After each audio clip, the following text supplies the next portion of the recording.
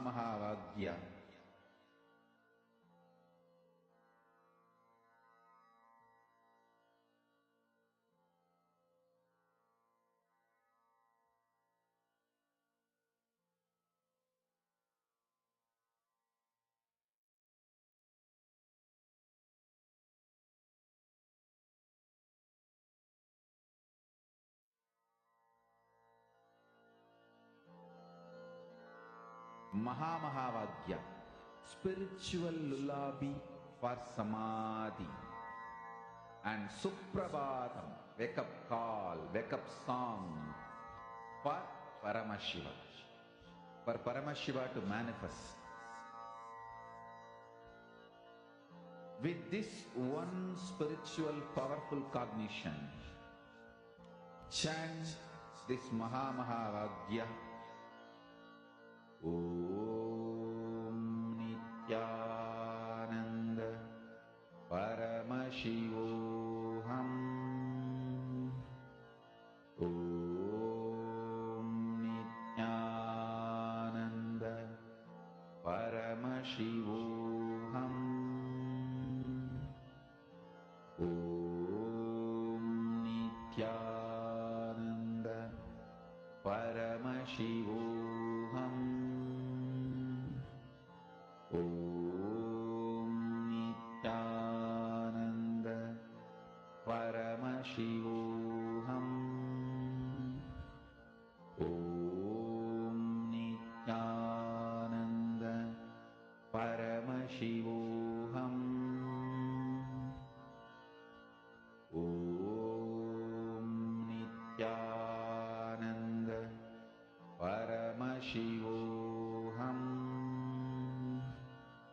Om Nityananda Paramashivoham.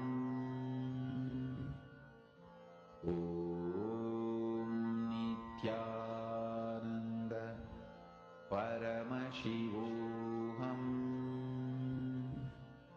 Om Nityananda Paramashivoham. Om Nityananda Paramashivoham.